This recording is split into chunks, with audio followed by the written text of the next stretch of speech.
What is up guys, Zach here from the Chaos Galaxy, and today I'm going to be showing you how to make your own trading cards by hand, like this card that you see here, which I'll be making in the video.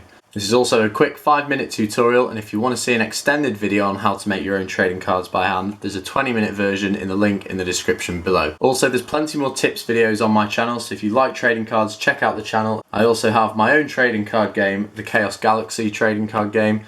Here's an example card here.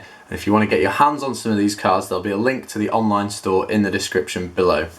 But without further ado, I'll get straight into teaching you how to make your own trading cards by hand in your very own home. Now, you'll have to have the right tools for the job. You'll need paper or cardstock, which I'd recommend, and you can get this from any stationery store. A pencil, a mechanical pencil is recommended.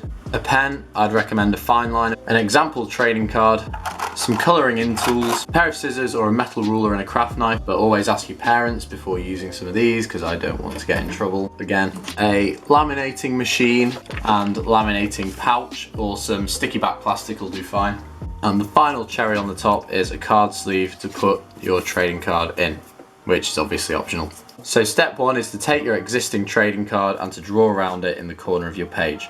Now, Pokemon, Magic the Gathering and Chaos Galaxy cards are all the same size, standard poker cards. Yu-Gi-Oh cards are a bit smaller and so don't really fit into a lot of sleeves. And literally line it up and draw around it. Continue this all across the page. Go over it in your pen too. Step 2. Take your colouring pens and draw your template onto the card. I'd recommend drawing a simpler template rather than a complicated, cooler looking one, because you'll have to repeat the process lots for every different card, so you're better to save time that way.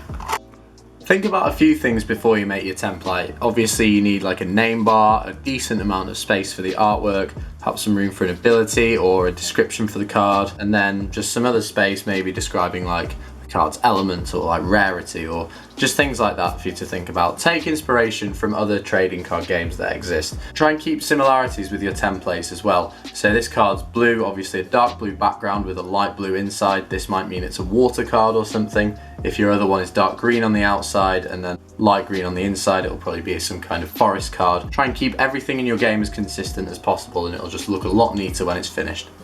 Step 3.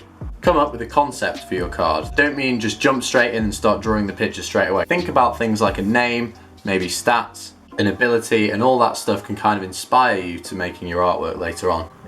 Okay, so done the template. A couple of tips. Use as little text as possible. So I try and mix it up to make the card look more interesting. I've used like a water symbol here, kind of attack and defense symbol, and it's more interesting than just regular square boxes that you see on some trading card games. The next step is to draw the artwork, and because you've spent so much time on your template, you don't want to mess it up, so you're going to draw the artwork in pencil first and then go over it in a pen. Quite a rough sketch, made sure I've not messed anything up, and now I'm going to go over it in my pen, now that I know I'm happy with the drawing. Once you've drawn over your creature in pen, grab an eraser and rub out the pencil that was underneath the pen drawing. Go ahead and colour in this bad boy.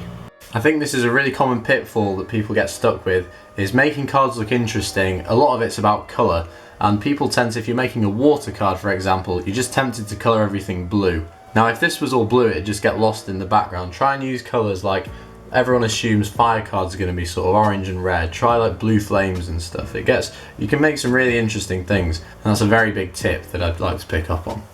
Drawing a background on a trading card takes a lot of time, and I think quite often it doesn't look that good. So one thing I like to do is, if you've coloured your cards in with felt pen, take a much sort of weaker drawing medium like a coloured pencil and just give your card a really light wash of pencil crayon. You can do this really quickly. Because the pencil crayon's so weak, you don't really need to worry about going over the lines of your drawing, and it just gets rid of any of the white space in your trading card. And there, gets rid of that white space.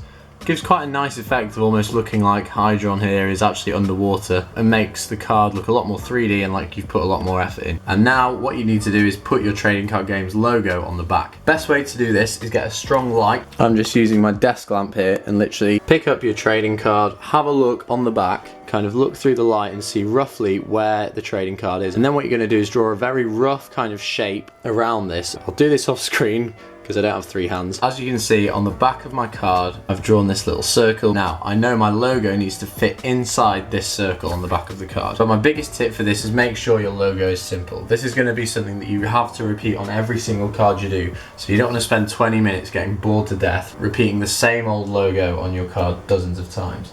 So I'm just going to do something very simple, and that's all you need really. Don't really know what that logo is, just kind of made it up on the spot. It was quick, it gets the job done, and it's kind of a recognisable shape that if you have the kind of dozens of them out on the table, you'll be like, ah yeah, this is that trading card game. And the last step, once you've filled your sheet of paper up with all the trading cards you can fit onto it, there's probably about 9 or 10 at this point. I'm not going to draw all of them just for example's sake, but you're going to laminate it. Take a laminating slip, place your cards inside said laminating strip. You can buy laminators for literally, I think I got this for £20 when I was about 12 years old, and I've had it ever since. They're really handy tools, and you've just literally got your protective plastic sheet over your trading card, feed it into the laminator, enjoy the amazing speed cam. Remove your beautiful sheet of trading cards, which will then cut out using either your scissors or very carefully your cutting knife and metal ruler. Make sure you round off the edges by cutting them, because otherwise the sharp edges mean the laminate plastic can come away from the actual card. And there you go, one fully rigid laminated trading card. So guys, thanks for watching. I hope you enjoyed this video. We've also got the final touch of putting your trading card in its protective sleeve. So there's Hydron the Serpent right there, fully finished and ready to go into battle with. So if you enjoyed this video, please like, comment, subscribe. Check out the rest of my channel for more informational trading card videos and cards on my own trading card game, the Chaos Galaxy TCG. There'll be a link to the online store if you want to buy any packs in the description. Apart from that, I'll see you guys next time. Bye.